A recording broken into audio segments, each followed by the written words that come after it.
Social মিডিয়ায় জিলাপির সরকারি দাম নিয়ে কথা বলা যে তাইজুলকে নিয়ে হাজারো মানুষ হাসাহাসি করছেন, সেই ভাইরাল তাইজুলের হাসির আড়ালে লুকিয়ে আছে এক নিদারুণ কষ্টের গল্প।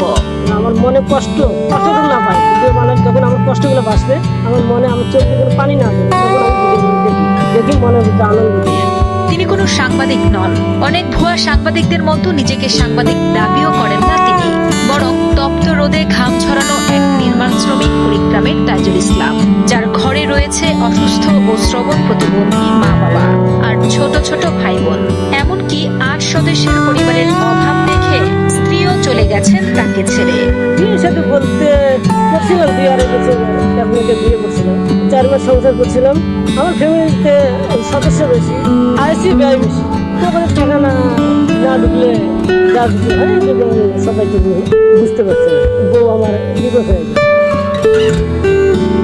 বোকাশোকা এই মানুষটির ভিডিও বানানোর উদ্দেশ্য ভাইরাল হওয়া নয়, বরং নিজ এলাকার দুর্দশার চিত্র মানুষের কাছে তুলে ধরা ও পরিবারের মুখে দুমুঠো ডাল ভাত জোগানোর করুণ আকুতি। তাজু ভাই তো আমাদের মনের কথাগুলো তুলে ধরে, কাজ বানাতো তো ভিডিও বানায়, আমাদেরকে দিয়ে বানায়, আমাদের সবগুলো সব বলতো। কুড়িগ্রামের নাগেশ্বরী উপজেলার নারায়ণপুর ইউনিয়নের চরাঞ্চলের এক জরাজীর্ণ ঘরে পরিবার নিয়ে বাস তাইজুল ইসলামের।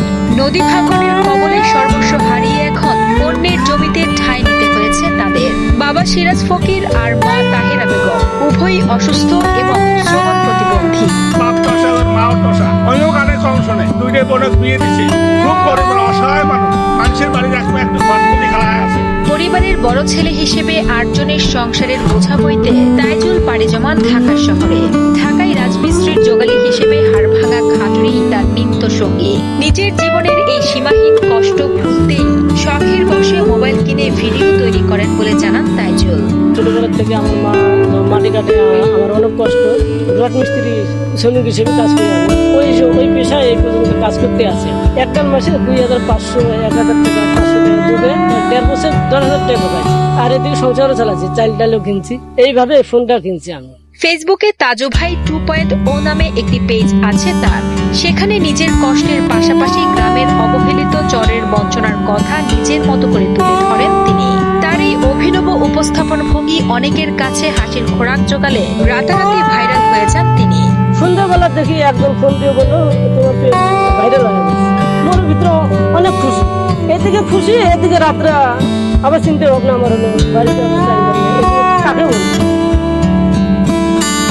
ভাইরাল হয়ে রাতারাতি পরিচিতি পেলেও ভাগ্যের চাকা ঘোরেনি তাইজুলের। ফেসবুক থেকে এখনো নেই কোনো আয়, নেই নিজের বিন্দু মাত্র সঞ্চয়। ঈদের ছুটি শেষে অভাবের তাড়নায় তাই আবারও ঢাকায় সেই শ্রমিকের জীবনে ফিরে যাওয়ার প্রস্তুতি নিচ্ছেন তিনি। আমার বাড়িতে খুব সমস্যা, চাল ডাল নেই, মুক্ত নাই, ঢাকা দেওয়া লাগবে। আবার আমার জন্য সময় দিতে এখানে খরচ দিতে হবে, কল্পনা করে আমি তাড়াতাড়ি ঢাকা যাবো। তাইজুল যেন বাংলার সহজ সরল প্রান্তিক জনগোষ্ঠীর এক প্রতিচ্ছবি। তাকে নিয়ে উপহাস না করে তার অসহায় পরিবারের পাশে দাঁড়ানোর আহ্বান জানান স্থানীয় জনপ্রতিনিধি ও এলাকাবাসী।